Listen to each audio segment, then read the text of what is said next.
Hello, my beautiful, beautiful village and tribe and Teletubbies.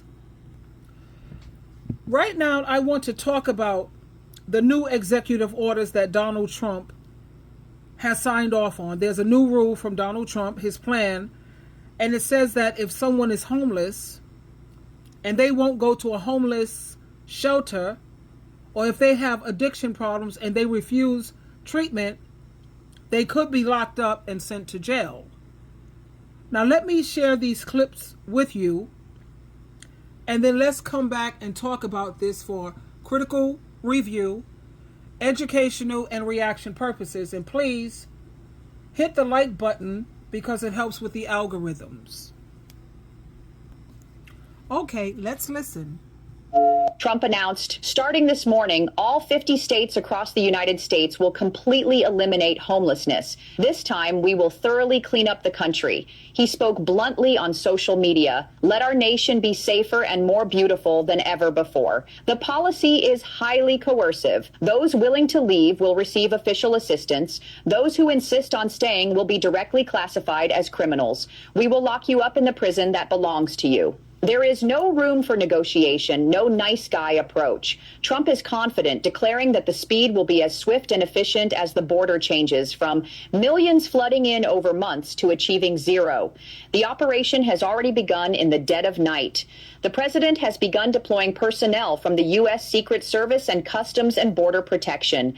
As early as last night, these personnel could be seen patrolling the brightly lit nightlife districts of Washington, D.C. The homeless must leave our country. The campaign has begun in the Capitol, launching with force. The great President Trump. Homeless individuals will be given the option to leave their encampment, to be taken to a homeless shelter, to be offered addiction or mental health services, and if they refuse, they will be susceptible to fines or to jail time. One of the social media posts about moving them very far outside of the city. Is that off? No, it's not off. We're exploring how we could do that. But again, homeless shelters, offered addiction and mental health services, or jail if they refuse are the options on the table right now. Now you notice what she says when it comes to the options that will be given to the homeless people, that they have to move far away into a homeless shelter. They have to be moved outside of the city or the state, allegedly, what have you. So what's being said, or the way it seems to me, is that on the surface, some people think this will clean up the streets, but here's the truth. This doesn't fix the real problem. Being homeless isn't a crime. Most people don't end up on the streets because they're lazy or bad. Many people lost their job, they got sick, or they went through something painful. And let's keep it real, look at the price of these rents. Do you know how many people are living in their car? I was listening to one woman who's homeless. She says she's living in a car with her and her husband and her cat. Instead of focusing on locking homeless people up, why not focus on lowering these rents so that they are affordable?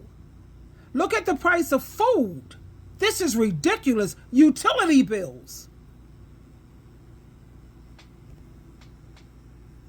Only in America can you be too poor for housing, but too free for the streets. So the Trump administration just announced that basically being homeless in D.C. is a crime. So if you're living on the streets, they're going to force you into shelters. And if you say, nah, I'm good, they just going to arrest you, throw you in jail, and put you in some type of treatment program that you didn't ask to be in. I just want to remind everybody, these are the same conservatives that always talk to you about freedom. But apparently that freedom doesn't cover your own body when you're pregnant. And apparently it doesn't cover your own body if you make a decision to live off the grid. It's hard enough being homeless, trying to survive, trying to eat, trying to stay safe. Now the rich and powerful are saying, oh, you can be homeless as long as I don't have to see you. Because in their minds, if they don't see it, well, it doesn't exist. This is the America that loves to call itself great. Is this greatness? Really? A country so obsessed with controlling people, instead of trying to figure out why we have a homeless issue? I don't know, like unaffordable housing, low enslaved wages, and lack of mental health care? You just sweep these people away like trash so they don't ruin your view when you're at brunch. And I can't help but notice these are the same people who call themselves Christians. That same Bible that says, help the poor, feed the hungry. Somehow y'all skipped that chapter and went straight to out of sight, out of mind. So let's be honest, y'all. This is not about safety. This is about security. About people who never grew up. Folks that never dealt with their own emptiness. So they get their power from oppressing other people. They'll wrap it in words like order and law and clean streets. But it's just cruelty with better PR. And America, I got some news for you. Y'all so scared we're going to turn into a third world country because of immigration? Baby, look around. You're already there, beloved. Only in... Please pay attention to this very serious message. Wake up, America. Wake up. You will not have a country if he rigs this election. You will have a president who will be running for a third term. Mark my word. I wasn't exaggerating when I said that I received in the mail a Trump 2028 hat from one of his biggest supporters. These guys are not screwing around. The rules do not apply to him. The most corrupt president in history. He doesn't believe in free enterprise, crony capitalism. He is wrecking this country, wrecking the economy. He's a lawless president. Wake up, America. Wake up to what's going on. Wake up, America. Wake up. We have some breaking news. What if the government could lock you up just for being different or for having a different opinion? Trump just signed an executive order that lets states force people into treatment centers against their will if local authorities act on it. The public thinks this is about homelessness, but it's not just that. The homelessness issue seems to be a distraction from the real purpose of this order. The order says anyone deemed mentally ill and unable to care for themselves could be institutionalized even if they have a home. No jury, no trial, just a government official deciding you're a risk. Trump's DOJ was even told to overturn court rulings that protect your right to refuse confinement. Civil rights groups say this could be used to silence protesters, whistleblowers, or anyone the government wants to disappear. There's no new money for care, no limits on who decides, just a pen and power, and Trump is wielding that pen. This isn't a homelessness policy, guys. It's a blueprint for control and fear. My name is Jared Zisser. Follow me on Instagram. Okay. All right, y'all, buckle up. Let's break this mess down real plain and real raw. Donald J. Trump just signed an executive order that makes it easier for cities to forcefully remove homeless people from the streets. Not with housing, not with dignity, but with handcuffs, forced treatment, and punishment.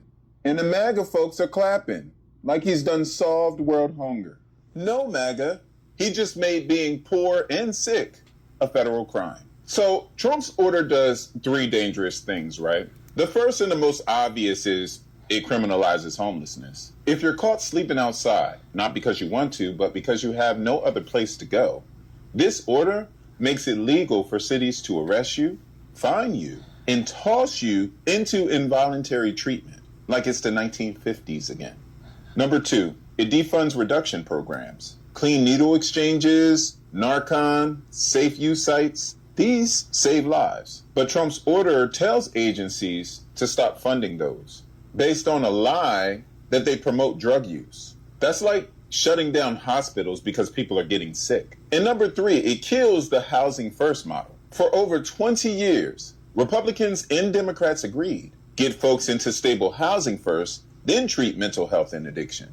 Why? Because that works for some people. But Trump wants to reverse that. He's basically saying, no help unless you're sober first, knowing damn well that people cannot recover while sleeping in a damn alley. But I'm going to tell you why he's doing this. And it's pretty simple. He's not trying to fix homelessness. He's basically trying to erase it from public view before the election. I don't know how many times I have to tell you, Trump does not do policy. He does a lot of performance. He wants cities to look clean for the cameras even if that means pushing people into prisons, jails, psych wards, and early graves. You don't have to take my video for it. Fact check me. Housing first saves lives. This was proven by HUD, the CDC, and every major homelessness.org in the country. Harm reduction reduces overdose deaths. Trump's own CDC has that data. He just doesn't care. Not to mention that most people are homeless because housing costs too much. It's not always the fact they choose the streets. That's the lie that rich people tell just to avoid accountability. This, to me, is just not leadership. It's not presidential. This is authoritarian cruelty, dressed up in a goddamn flag. America's homeless crisis is not going to be solved by police vans and padded rooms. It's only going to be solved by building affordable housing, offering real mental health care, and giving people a damn chance. You can't punish poverty out of people, but you can build a society where we don't throw folks away. If the government can force homeless people into institutions for their own good, how long before they come for anyone who's poor, sick, addicted, or just inconvenient? Think about it. All right, y'all, buckle up. Now, what you see here are people who voted for Donald Trump, and he took away their health care, and that's why I have the picture. A snake is someone who smiles in your face but has bad intentions towards you, because he made a promise that he would not touch Medicare and Medicaid. And yet you have so many people who have to move their elderly parents out of nursing homes because they can no longer afford it. My medication, it runs $20,000 a month without insurance. I make $800 a month. Oh, that will kill me. That would kill my friends. That would kill millions of people in this country if they lose their health care. We're in California's District 22, a rural community in the state's Central Valley. This district voted for Trump for the first time in 2024, but now his policies threaten one of the benefits people here rely on the most. Do you know anyone personally who voted for President Trump but depends on benefits like Medicaid? Oh yeah, I know a lot of people. One resident who would be impacted by Medicaid cuts is 64-year-old Irma Arredondo, who voted for Trump in 2024. Irma has several chronic health issues, including type 1 diabetes. She's also a full-time caregiver for her daughter, who has cerebral palsy, and her sister, who has Turner syndrome.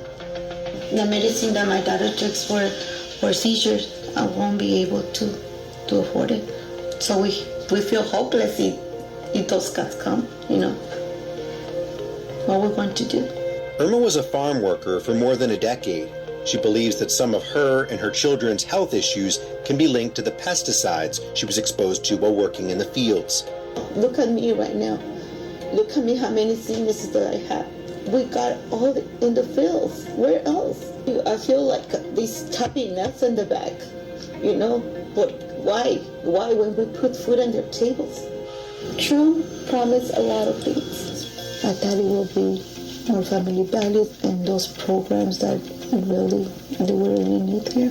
One of those promises was to protect Medicaid, which 67% of people in this district rely on. It's the largest percentage of any district in the entire country.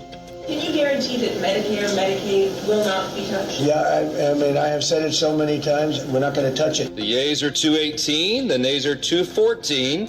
The motion is adopted. Did you hear what he just said? Yeah, we're not going to touch it. The Medicaid and the Medicare. You heard it right here with your own two ears. This bill represents the largest cut to Medicaid in American history. It will devastate vulnerable populations. The largest tax breaks go to the wealthiest individuals. Are those your values? No, that's not right. Irma isn't the only one in District 22 who feels betrayed by the administration's plan to gut Medicaid. The only people that are hurting are these poor people. People that really need the stuff. Elon Musk doesn't need it. Trump doesn't need it. And, you know, billionaires don't need it. They're making out big time with this, but they're hurting people in the process. If we could go back to November, who would you vote for now, seeing what you see?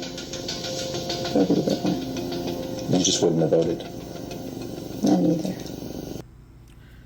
Now you see, you have so many people who voted for Donald Trump and they feel betrayed. You heard it right there, straight out of his mouth, that he's not going to mess with Medicaid or Medicare. And that proved to be false. And you have so many people, a lot of people, who voted for Donald Trump and they feel hurt and they feel betrayed. Why? Because his new plan says that if you're homeless and you don't go to a shelter or treatment, you should end up in jail. Now, when it comes to forcing people into treatment, I support that 100% if you have addictions. But you have to make sure you're not taking money from those programs. And I think it should be a 3 strikes, you're out, because you have so many people who are in and out of rehab, in and out. No, you got 3 times for that one. And then we're going to ship you out of this country. Now that part I suppose. Now the part when it comes to putting people in jail because they're homeless, are you kidding me? Being homeless, that's painful enough. Now you have to go to jail? And why is being poor and sick now being criminalized? So many people need to understand, most people, like I said, aren't homeless because they're lazy or they don't want to work. That's a lie. People tell to make themselves feel better.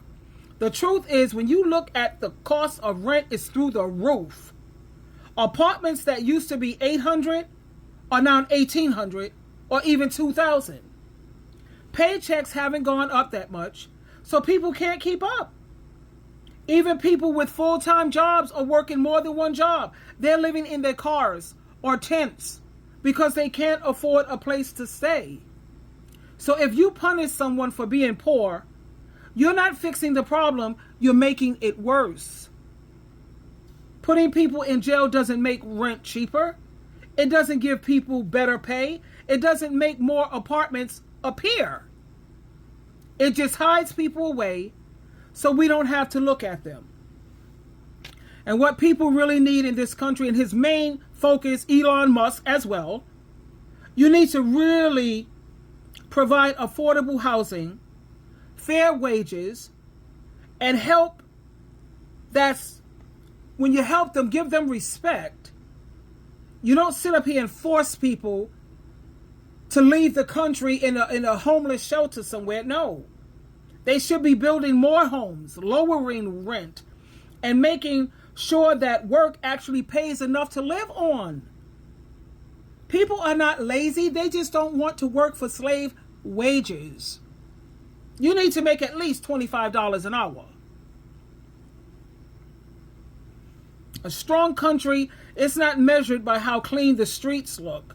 It's measured by how it treats the people who are struggling the most. When leaders choose to punish instead of help, they're telling us that they care more about appearances than about people's lives. So I'm hoping Donald Trump and Elon Musk keep this in mind, that the homeless are not the problem. The real problem is high cost of living and low wages. And that's something that can easily be fixed. But you have to care. You have to really care about the people. And I have something else to share with you that's going to blow you away. And this is his new Project 25. And it's forbidding women to travel to different states without going through these procedures. That's going to be another video. But anyway, I want you to remember that when you trust in Jehovah God and Jesus Christ to do what's best for you, you don't have to worry about these things and suffer with anxiety. You just ask your Heavenly Father through His Son Jesus Christ for peace in whatever situation you find yourself in. So you don't have to worry. Because when you continue to worry, that implies that you don't trust that Jesus is strong enough, big enough, and powerful enough to take care of you and to always do what's best for you. So you have got to put first the kingdom. And all these other things will be added to you. And all Jesus asked you for, with all the stuff He could do for you, He asked you for one thing. And that's to trust Him. Just trust Him. And after you pray, then I want you to trust Him, put your faith in Him, and then relax. Because too much stress causes heart attacks, strokes, and can unalive you. And I don't think you want any part of that. No. So please, even though the government might change, the prices might go up, and people, they make very unfair decisions. But guess what? God, he never changes. He's still in control. He's not surprised by what's happening, and he's not powerless to help, but he's going to help those who are on his team. So instead of letting fear take over, you have to fill your heart with faith. Let's pray. Live right. And remember that Jesus is our provider. If he can feed thousands with a few loaves of bread and fish, he can take care of you and me in any situation. Because when you belong to Jesus, you're never truly alone. You have the King of Kings looking out for you. That's why we don't panic. We trust, we obey, and we keep walking forward knowing that God and Jesus, they have us covered. They got you. Twinkle, twinkle, twinkle. And I love you very much. So does Jehovah and Jesus Christ even more so.